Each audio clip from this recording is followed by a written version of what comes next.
안녕하세요. 저는 얼마 전 골칫덩이 직원이 하나 생긴 60대 후반 동태탕 가게 여사장입니다. 이 직원이 저희 가게에 오게 된 사연이 저만 알기 아까워 평소 즐겨 듣던 이 채널에 글을 보내게 되었어요. 제 나이 35에 세상 누구보다 든든한 버팀목이었던 남편이 사고로 세상을 떠났습니다. 남편은 개인 택시 운전수였어요. 궂은 날에도 비가 오는 밤에도 항상 노련하게 운전을 하는 게 남편의 일이었죠.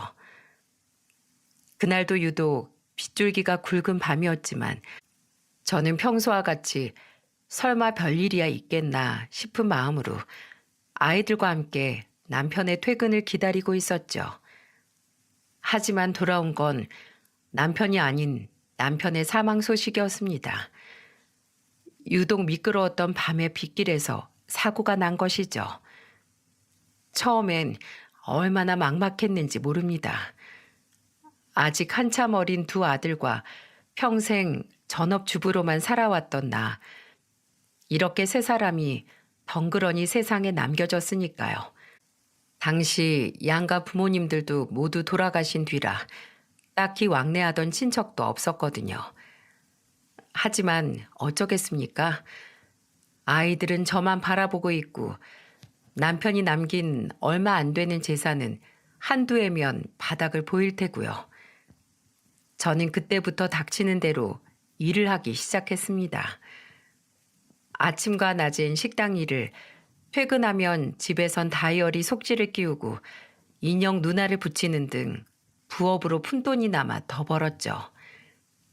그렇게 모은 돈으로 저는 작게나마 시장에 제 식당을 열 수 있게 되었습니다. 남편이 제일 좋아했던 동태탕 집이었죠. 동태탕 하나는 자신이 있었고 식당에서 오래 일을 했던지라 밑반찬도 제법 맛있게 만들 수 있게 되어 가게는 무사히 자리를 잡게 되었습니다. 유명한 맛집이라고 할 수는 없겠지만 단골들이 꾸준히 방문해 주었거든요. 그렇게 무탈한 시간이 흘러 어느덧 두 아이 다 30대 중반의 나이가 되었습니다.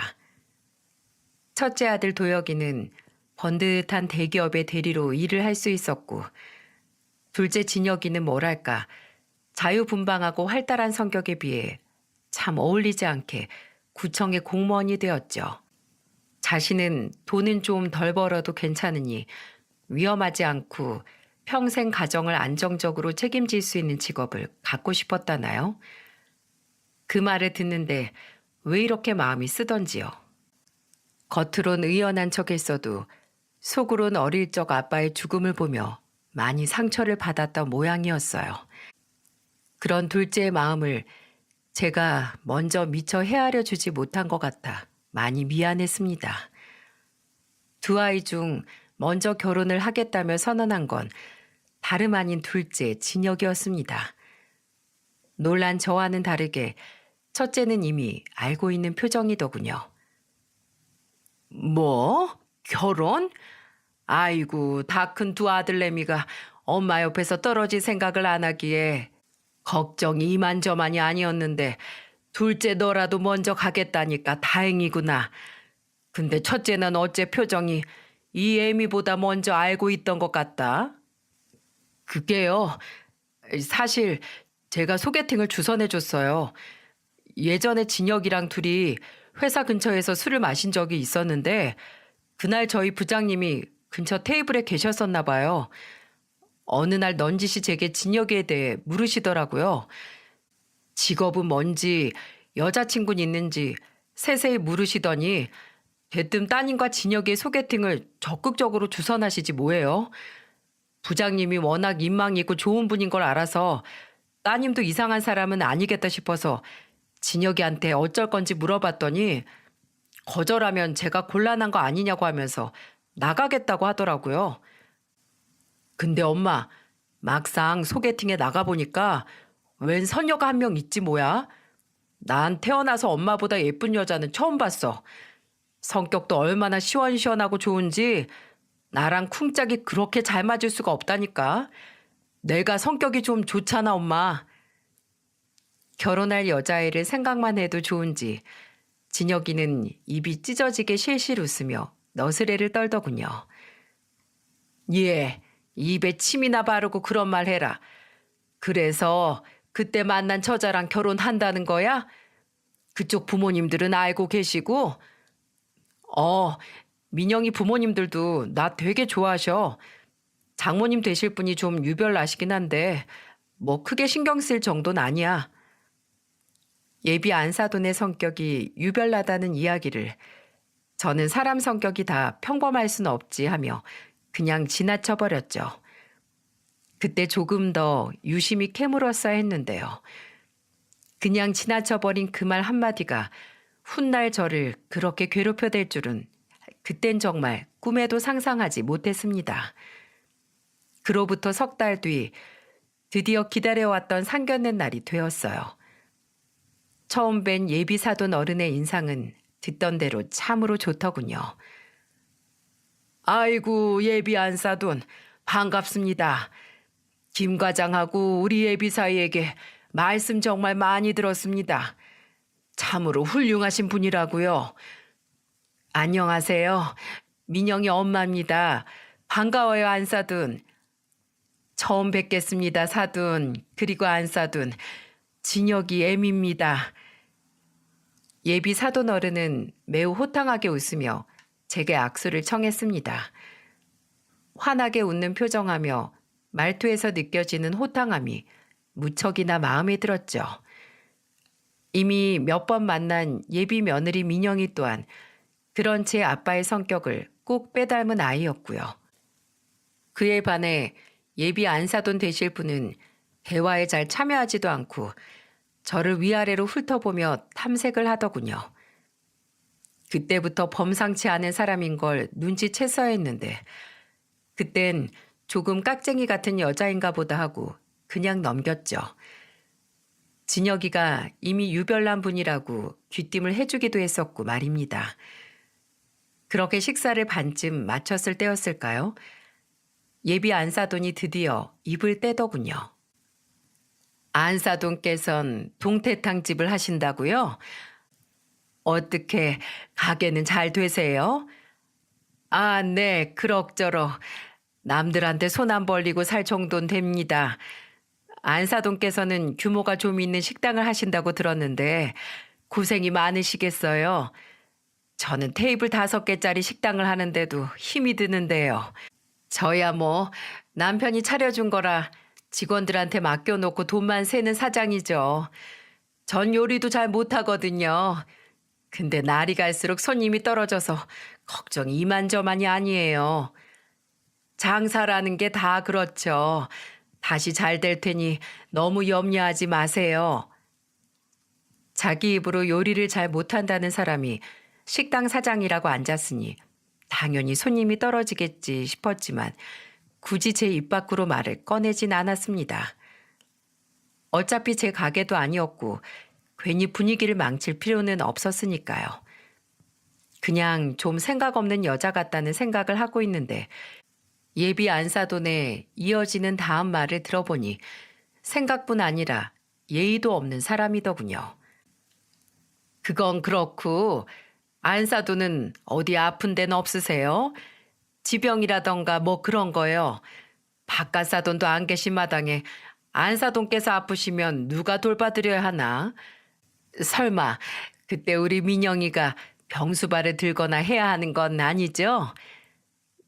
물론 딸 자식 시집 보내는 입장에서 걱정할 수 있는 부분이라고 생각해요. 하지만 보통 사람들이 저런 말을 당사자 면전에 대놓고 이야기하진 않지 않나요? 그것도 가장 어렵다는 상견례 자리에서요. 다행히 저와 제 아들들이 한마디 하기 전에 예비 사돈 어른께서 먼저 버럭 화를 내시더군요. 당신, 안사돈께 그게 무슨 신뢰되는 말이야. 당장 사과드려. 아휴, 아니, 난 그냥 안사돈께서 혼자 계시니까 걱정이 돼서 그런 거죠. 제 말 기분 나쁘셨다면 죄송해요, 안사돈. 나쁜 뜻은 없었네요. 예비 사돈 어른이 화를 내자 예비 안사돈은 입을 삐죽이며 제게 마지못해 사과를 했습니다. 좋은 게 좋은 거라고 저는 진혁이를 위해 참고 넘어가기로 했죠. 물론 할 말은 전부 했지만은요. 괜찮습니다. 애지중지 키우신 딸 시집 보내시는데 염려하는 마음 충분히 이해합니다. 그리고 나중에 제가 아파도 제 병원비, 제 간병비 비용 스스로 낼 정도는 버니까 걱정 안 하셔도 됩니다. 남의 집 귀한 딸한테 제 수발 들게 할 생각 추워도 없고요. 정 아프면 요양원이라도 들어갈 테니 염려 놓으세요, 안사돈. 다만 앞으로 우리 진혁이에게는 지금처럼 상처가 될 수 있는 이야기는 직접적으로 하지 말아 주셨으면 좋겠네요. 제 말에 예비 안사돈은 또다시 입을 삐죽이며 건성으로 고개를 끄덕였고 오히려 예비 사돈 어른이 더 쩔쩔매며 제게 연신 사과를 하더라고요. 죄송합니다, 안사돈. 이 사람 말은 하나 신경 쓰실 것 없습니다. 워낙 철딱서니가 없는 사람인지라 이거 참 면목이 없네요. 제가 집에 가서 다시 한번 타이르겠습니다. 그렇게 상견례 자리는 어색한 분위기로 끝이 났습니다. 진혁이의 예비 장모 자리가 썩 마음에 차진 않았지만 그래도 예비 며느리와 예비 사돈 어른이 워낙에 된 사람인 것 같아 괜찮겠지 하며 저는 애써 긍정적으로 생각하기로 했어요. 하지만 상견례 자리에서 그 여자의 태도는 이후 벌어질 일들의 복선이었습니다. 장사를 하며 정말 별의별 인간 군상들을 다 봐왔다고 스스로 자신했건만 예비 안사돈은 그 중에서도 아주 예사롭지 않은 사람이었던 겁니다. 점심 장사를 마친 어느 날이었어요. 한바탕 휘몰아친 주방을 정리하고 한숨 돌리려는데 홀을 정리하던 직원 박씨 아줌마가 호들갑을 떨며 저를 부르더군요. 사장님, 얼른 나와서 저것 좀 봐보세요. 왜요? 무슨 일인데요? 주방을 나가보니 박씨 아줌마는 홀의 기둥에 숨어서 문 밖을 내다보고 있더라고요. 저희 가게는 출입문 쪽이 전부 통유리로 되어 있어 안과 밖이 서로 훤히 보이는 구조였는데 문 밖에는 아무도 없었습니다. 보이는 거라곤 건너편의 2층짜리 카페뿐이었어요. 뭘 보라는 거예요? 아유, 문 쪽으로 가까이 가지 말고 이리로. 여기 기둥 뒤로 와서 보세요. 얼른요. 저기, 저 카페 2층 창가에 앉아있는 여자 보여요? 저는 박씨 아줌마가 조심스럽게 가리키는 손가락을 따라 시선을 옮겼습니다. 그리고 제 시선 끝엔 글쎄 뭐가 있던 줄 아세요? 저는 너무 놀라서 뒤로 나자빠지는 줄 알았습니다. 아직도 제가 그때 본 장면을 생각하면 공포 영화의 한 장면을 떠올리는 것처럼 두 팔에 소름이 오소소 돋을 정도로요. 뭐야 저 사람? 박씨 아줌마가 가리킨 곳엔 바로 유리창에 얼굴을 바짝 대고 제 가게를 염탐하는 듯한 예비 안사돈이 있었어요. 그것도 어디서 났는지 커다란 망원경까지 눈에 갖다 대고요. 아니, 무슨 자기가 탐정도 아니고 그냥 제 가게로 오면 될 걸 왜 저기서 음흉하게 저러고 있는답니까? 박씨 아줌마의 말대로 기둥 뒤에 숨지 않았더라면 제가 자기를 발견한 걸 분명 눈치챘겠죠. 네 말이요, 사장님. 아니, 제가 아까부터 뭔가 이상해서 계속 봤는데 저 아줌마 점심시간 전부터 저러고 있었어요.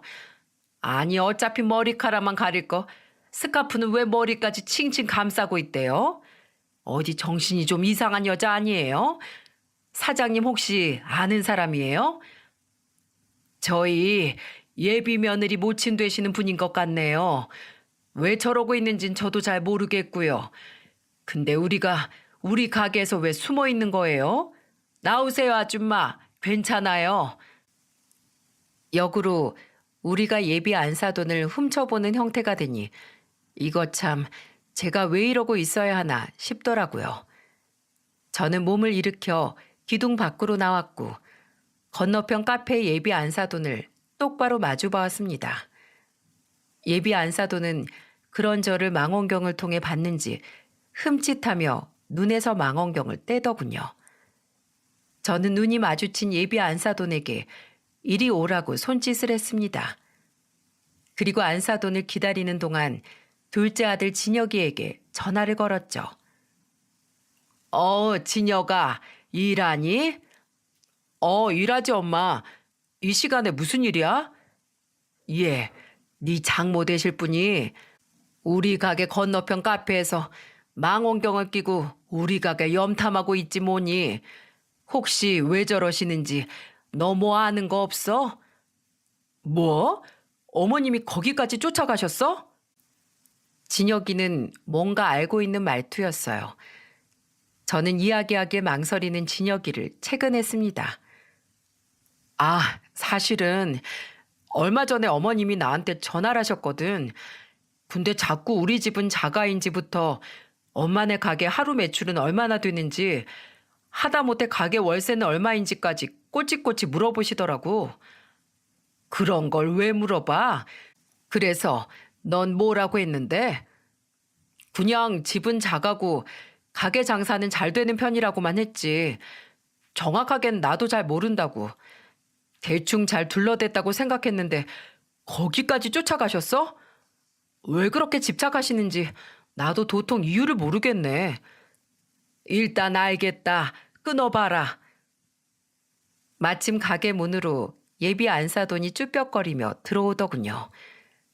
저는 진혁이와의 전화를 끊고 팔짱을 낀 채 예비 안사돈을 물끄러미 바라보았습니다. 안녕하세요, 안사돈. 안녕하지 못한데요. 우선 궁금해하셨다던 것부터 말씀드리죠. 진혁이에게 들으신 대로 저희 집은 작아고 하루 매출 70은 거뜬히 넘깁니다. 월세는 비교적 저렴한 편이고요. 이제 제가 궁금한 것에 대해 안사돈께서 대답해 주시죠. 아니 도대체 제 가게를 왜 염탐하고 계셨던 건가요? 그 요상한 망원경은 또 뭐고요? 그리고 저에 대해선 왜 그렇게 궁금해하시는 건가요? 제가 짜증스럽게 묻자 예비 안사돈은 우물쭈물하더니 말 같지도 않은 핑계를 이유랍시고 이야기하더군요. 아니 그게요. 아휴 재수없이 들켜버렸네요. 그래요 솔직히 말하리다.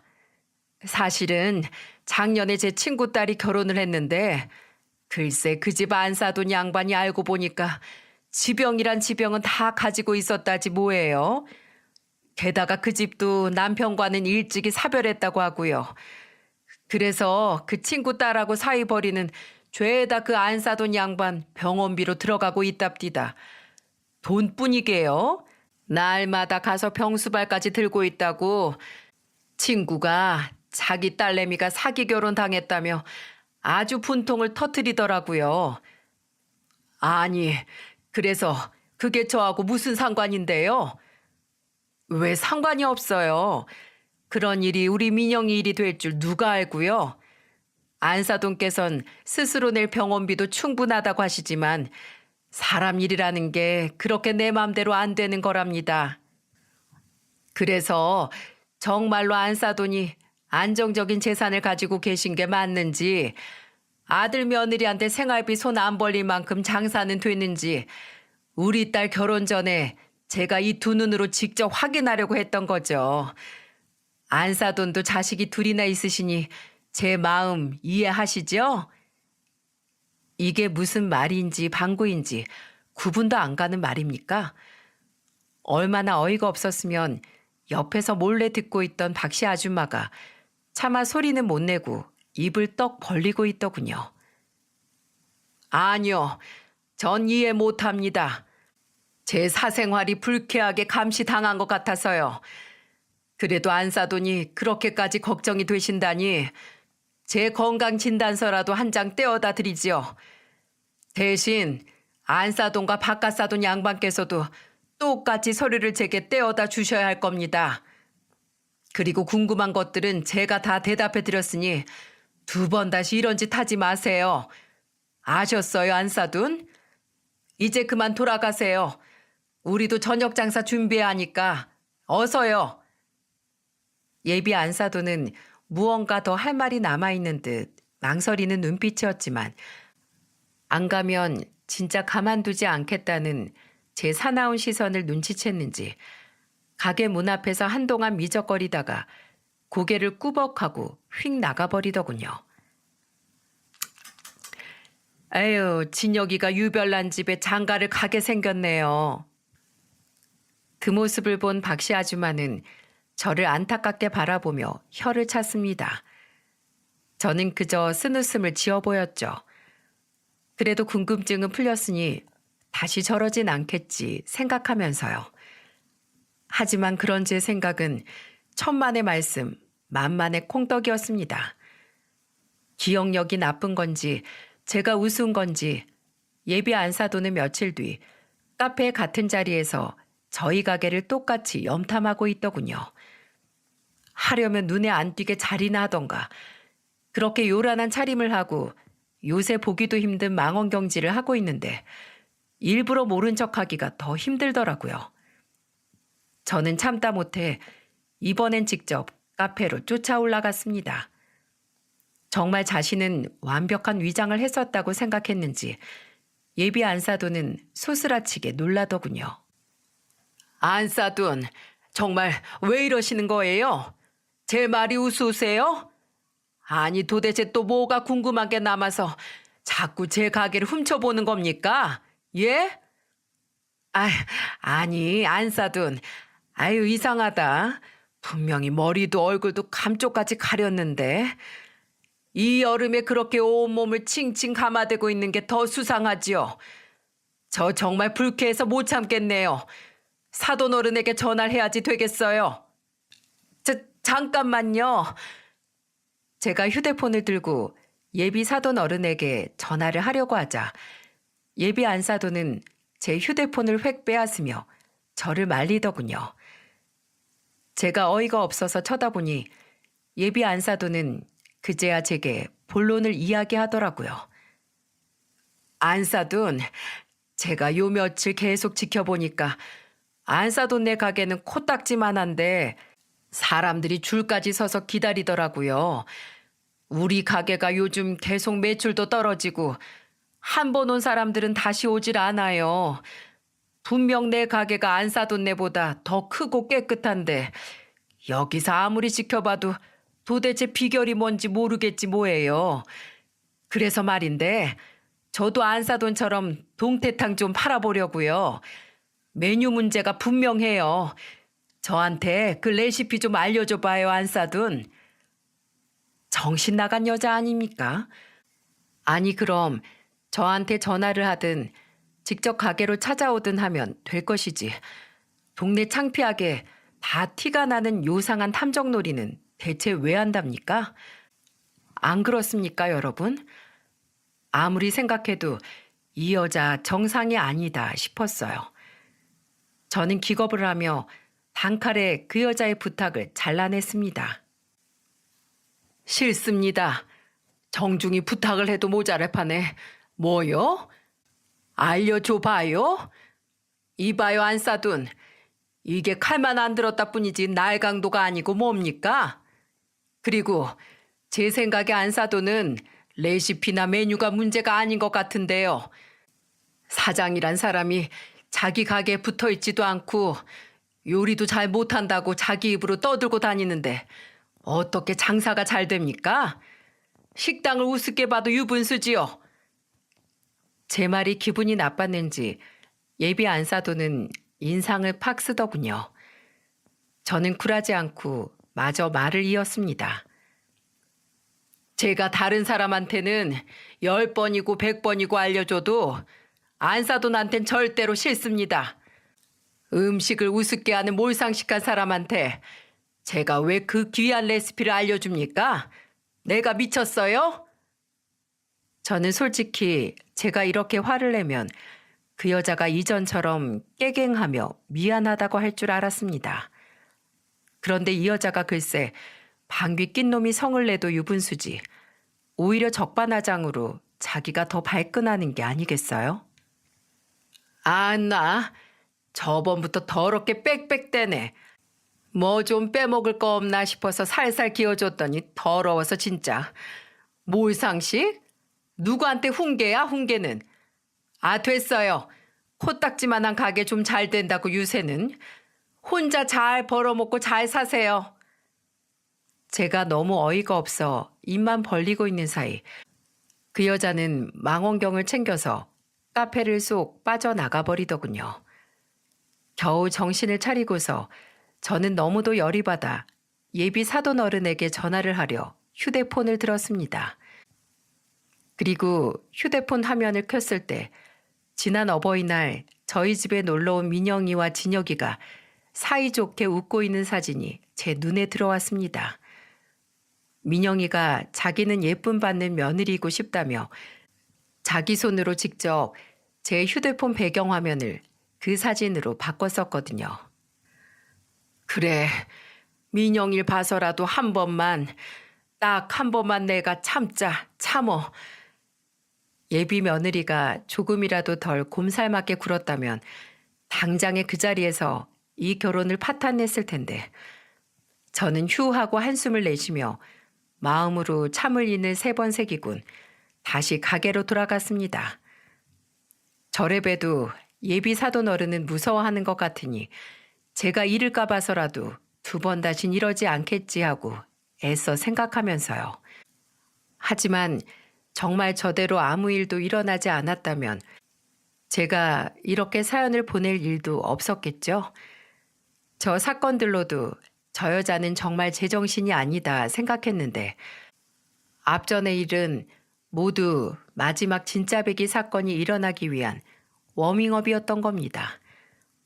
그 여자가 제 꼭지를 돌게 한 기상천외한 사건은 그 여자를 쫓아낸 지 이틀 후에 일어났습니다. 점심 장사의 끝물이었어요. 남은 손님은 근처 단골이었던 인쇄소 사장님 1명뿐이었죠. 그날은 박씨 아줌마가 쉬는 날이라 유독 힘들었던 날이었습니다. 이제 한숨 좀 돌리고 정리를 좀 해볼까 했는데 가게 문이 열리더군요. 그리고 그날 벌어질 대망의 사건의 주인공이 들어왔고요. 아직 장사하죠, 안사돈. 바로 예비 안사돈이었습니다. 솔직히 이틀 전 그렇게 헤어지고 결혼식 전까진 얼굴 볼 일 없을 거라고 생각했는데 이렇게 금방 다시 제 발로 찾아오다니 황당하기도 하고 참 대단한 철판이다 싶었어요. 또 무슨 일입니까? 아니 안사돈은 안사돈네 가게 장사는 안 하세요? 왜 허구한 날 저희 가게로 오시는 거예요? 내 가게 일은 내가 알아서 합니다. 어디 동태탕이나 한 그릇 내와 봐요. 얼마나 맛있길래 그렇게 유세를 떠는지 한번 보게. 제가 더 이상 자기에게 득이 될 것이 없다고 생각했는지 그 여자는 이제 대놓고 본색을 드러내더군요. 저 건방진 말에 저도 한마디 하려는데 옆자리 단골 사장님의 시선이 느껴지더군요. 그렇게 큰 동네도 아니라 여기서 예비 안사돈과 싸웠다고 소문이라도 나면 나만 망신이겠다 싶어 저는 이를 꽉 깨물곤 주방으로 향했어요. 그리고 밑반찬도 없이 동태탕 한 그릇을 들고 나와 그 여자 앞에 툭 내려놓고는 다시 주방으로 들어갔어요. 옆에 있다간 또 싸움이 날 것 같아서요. 8,000원입니다. 얼른 먹고 돈은 거기 두고 가세요. 가두면 나중에 제 아들 계좌로 이체하든가 하시고요.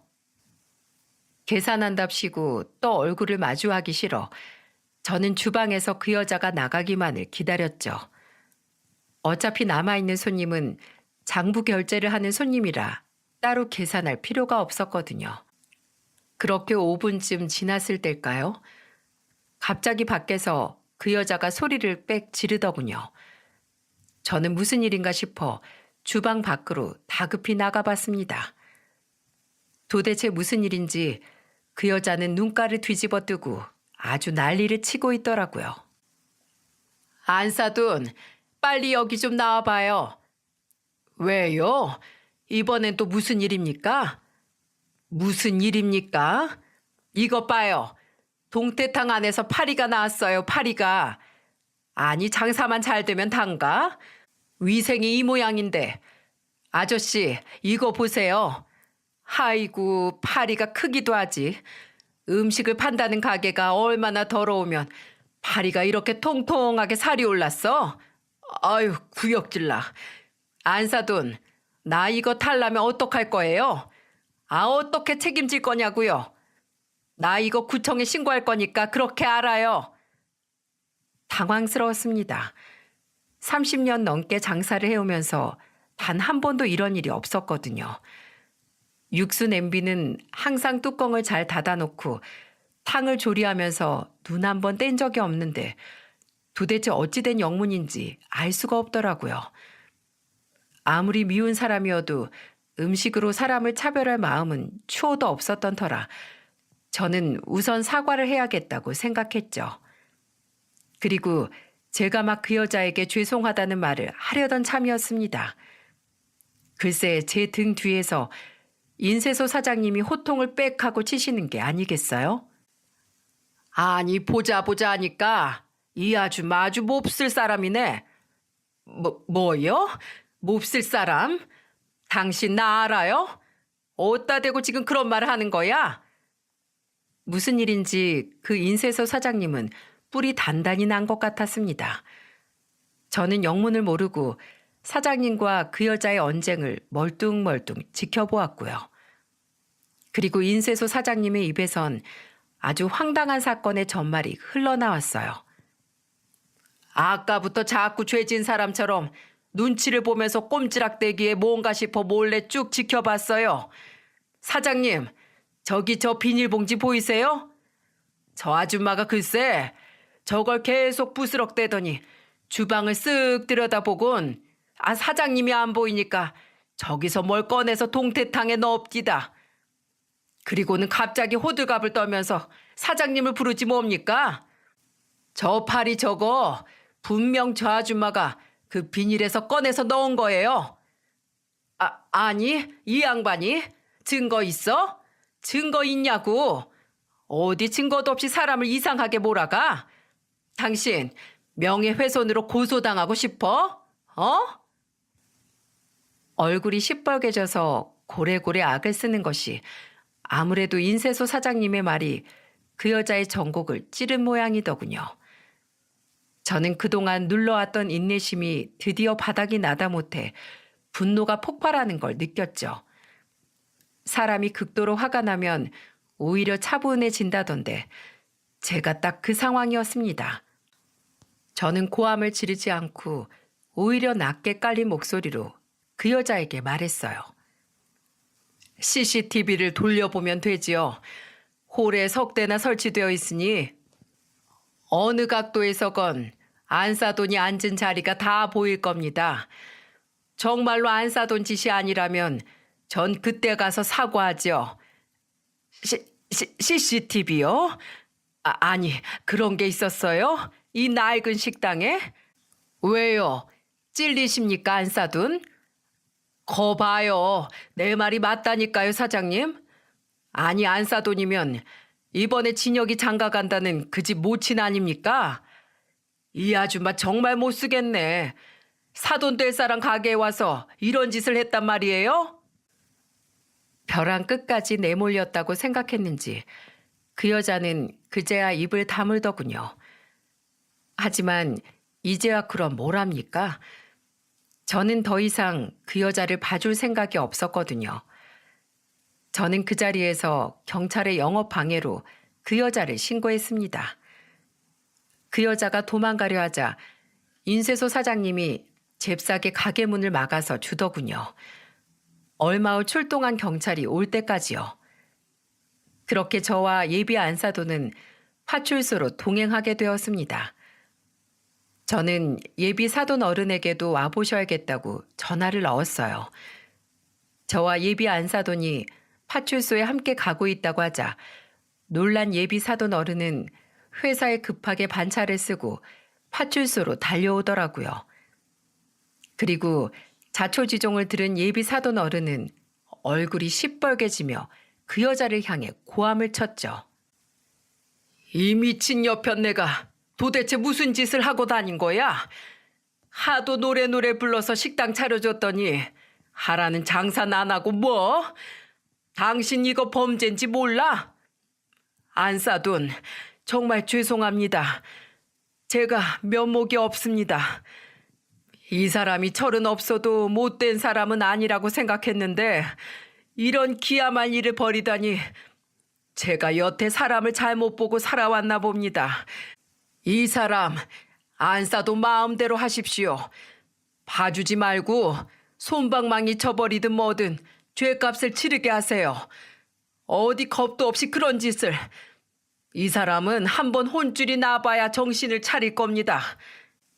여보, 내가 잘못을 한 건 맞지만 너무 나한테만 뭐라고 하는 거 아니에요? 아니 글쎄, 내가 우리 가게 장사가 너무 안 되니까 안사돈한테 같이 좀 잘 되자고, 동태탕 레시피 좀 알려달라고 했는데 그깟게 뭐라고 알려주지도 않고 저한테 도리어 훈계를 하잖아요. 그게 자기 장사 좀 잘 된다고 유세 떠는 거지 뭐예요? 그래서 그랬어요. 약이 올라서. 장난친 거라고요. 그냥 골탕 좀 먹이려고. 뭘 이런 애들 장난 같은 일 가지고 신고까지 한대요. 안 그래요, 경찰관님들? 경찰차를 타고 잡혀오기까지 했건만 예비 안사도는 그때까지도 정신을 못 차리더군요. 더 이상 저 여자와 대화를 할 가치를 못 느끼겠더라고요. 저는 한숨을 푹 쉬고 경찰관을 향해 말했습니다. 그래도 잠시나마 사돈이었으니 좋게 끝내려고 했는데 도저히 안 되겠네요. 법대로 처리해 주세요, 경찰관님.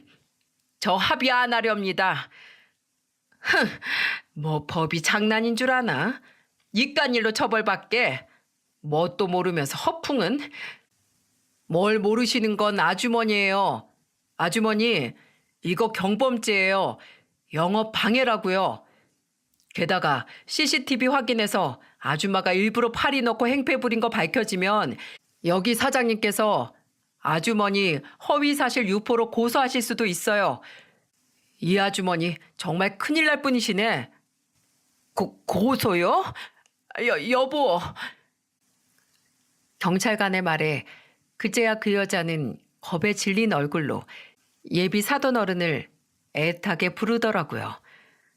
그러거나 말거나 저는 작성하던 경위서를 마저 쓰고 파출소를 나왔고 예비 사돈 어른은 저를 따라 나오며 연신 사과를 하셨습니다. 뭐 예비 사돈 어른이야 딱하게 됐지만 어쩌겠어요.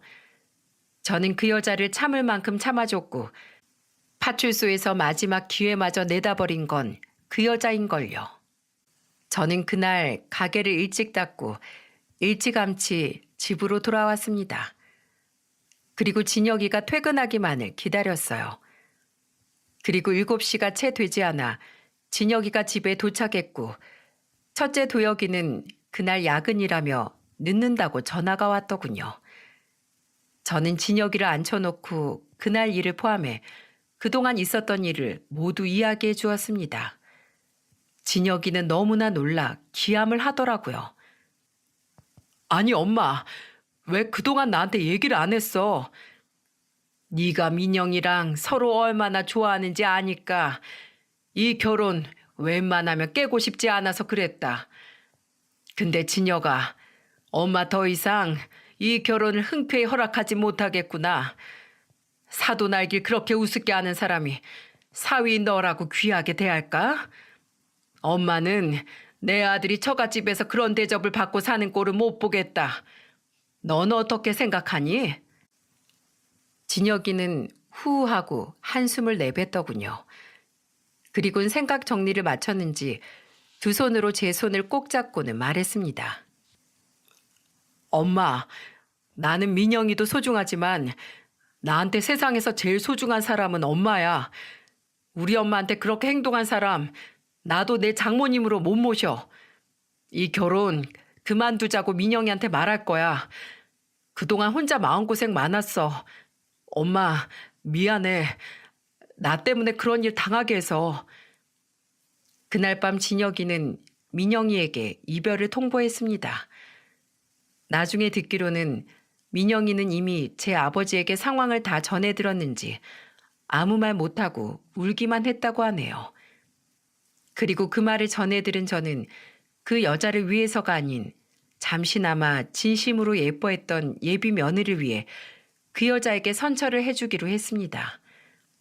제 엄마가 저지른 일의 대가를 파혼이라는 벌로 대신 받은 민영이가 너무 가여웠거든요. 그렇게 심란한 마음으로 저녁 장사를 끝내고 뒷정리를 하려는데 가게 문이 열리더라고요.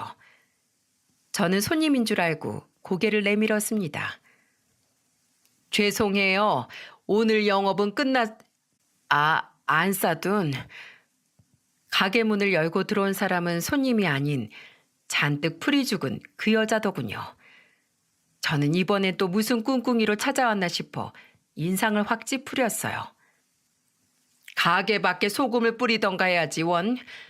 아니 무슨 각설이도 아니고 내쫓으면 또 오고 또 쫓아내면 또 찾아오고 도대체 나한테 무슨 억하심정이 있어서 이렇게 계속 찾아와요? 네? 이제 그만 좀 봅시다. 선처까지 해줬잖아요. 다시 신고당하고 싶어요? 아휴, 안사돈. 그 안사돈이라고 부르지 말아요. 당신 때문에 애들 파혼한 거 몰라요? 뻔뻔한 것도 정도가 있어야지 원. 이번엔 또 왜 찾아왔어요? 평소 온몸에 두르고 다니던 뻔뻔함은 집에 두고 온 건지 그 여자는 발끝으로 괜히 바닥을 긁으며 어울리지 않게 쭈뼛대더군요. 아, 찾아왔으면 빨리 요 것만 말하고 가요. 그게 안 사둔. 사실 애들 파혼 때문에 왔어요.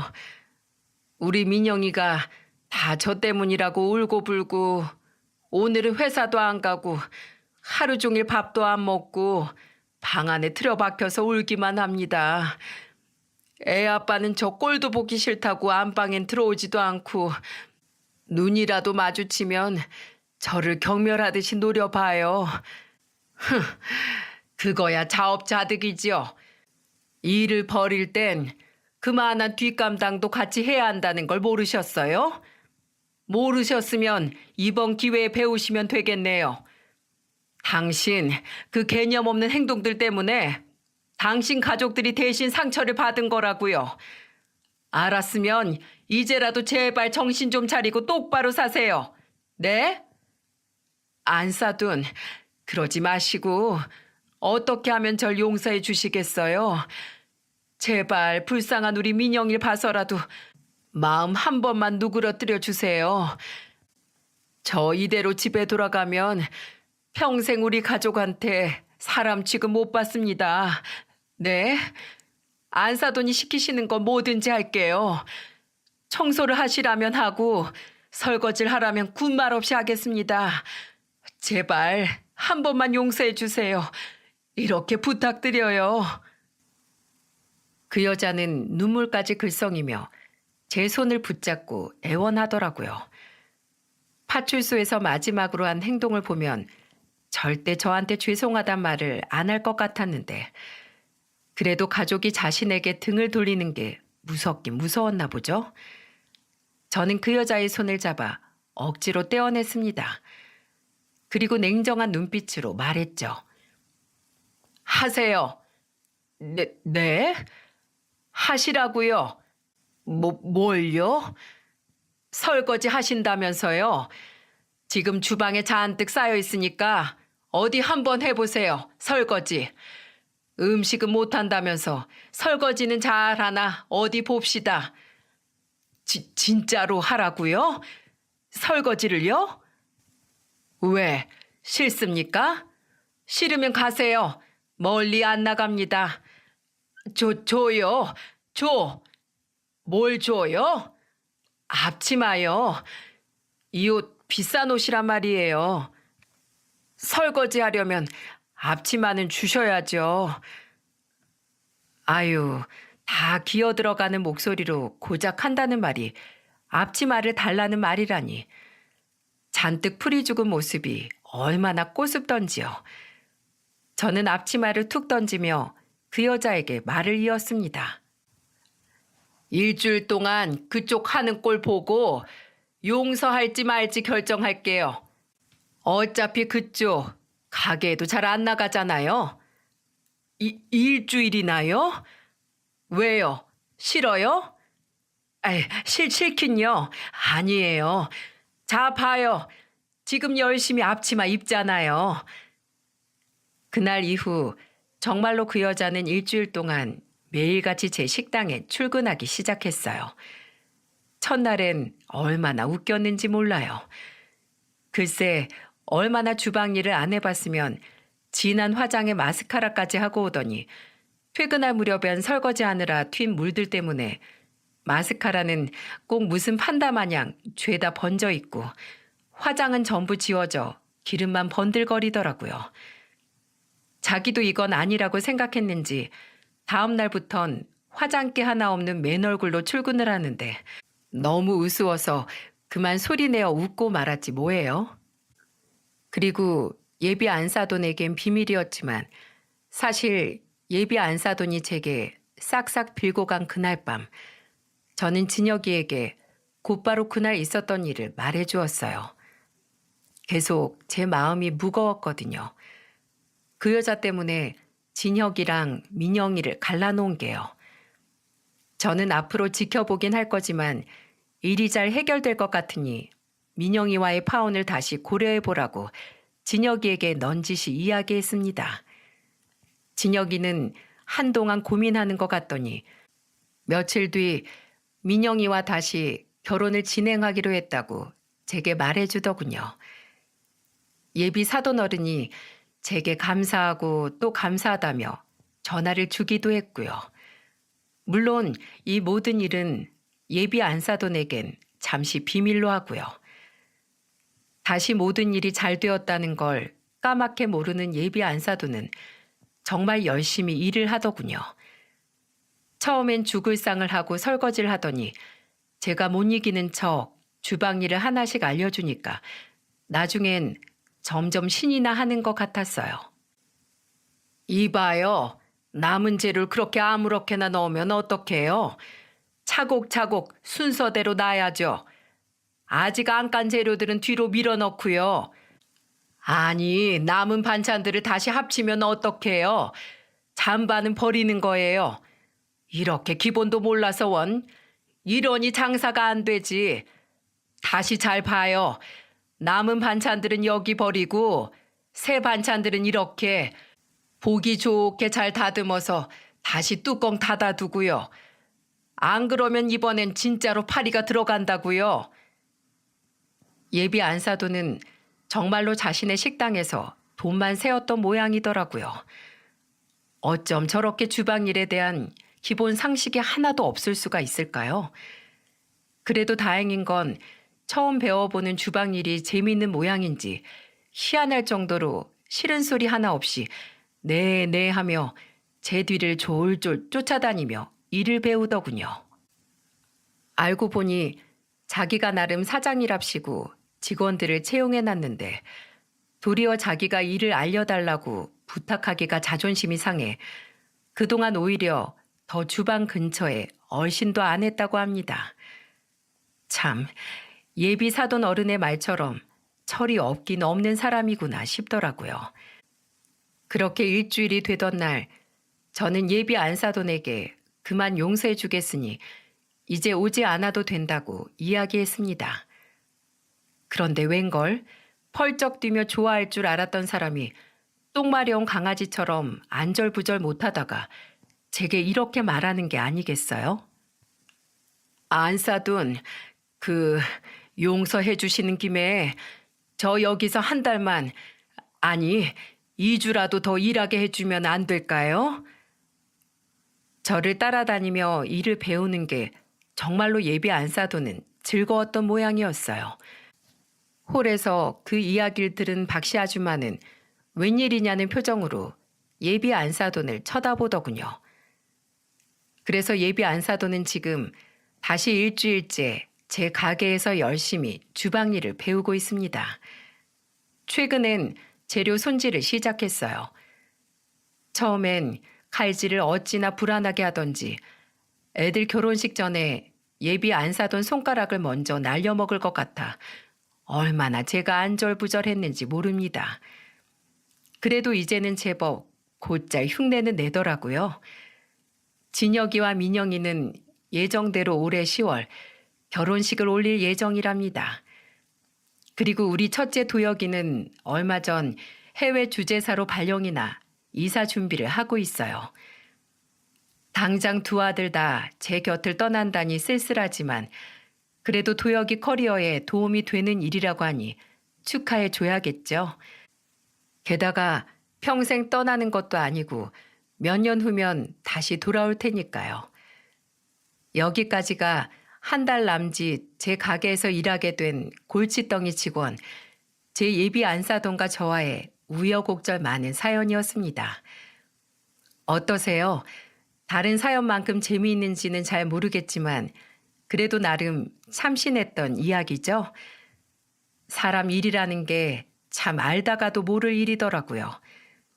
그렇게 서로 죽일 듯 미워하던 예비 안사돈과 제가 지금은 이렇게 사이좋게 한 주방에서 하하호호하며 함께 일을 하고 있다는 것이요.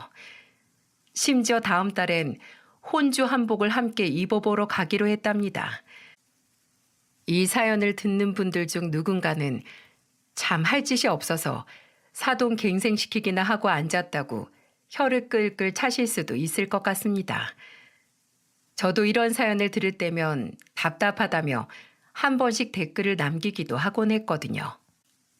근데 여러분, 모두가 세상을 변화시키려고 한다지만 정작 스스로 변화하겠다고 생각하는 사람은 별로 없다고 하잖아요. 그런 의미에서 예비 안사도는 그동안의 자신의 행동을 전부는 아니었지만 조금씩이라도 부끄럽게 느끼기 시작했고 스스로의 문제를 인식한 이후엔 스스로 더 열심히 변화하려 노력하고 있습니다. 저는 사돈이라는 이름으로나마 엮인 저의 세 가족이 조금씩 나아가는 모습을 옆에서 지켜봐 주기로 결심했고요. 앞으로 시간이 얼마나 더 흘러야 예비 안사돈이 처리될지는 잘 모르겠습니다. 하지만 누구보다 엄한 선생님인 제가 옆에서 지켜보고 있으니 그리 긴 시간이 걸리진 않겠죠? 만약 그런 날이 온다면 그땐 반드시 이곳에 후기 사연을 적어 보내도록 하겠습니다. 모쪼록 다들 매일매일 웃음 잃지 마시고 가족들 곁에서 행복하시길 바랄게요.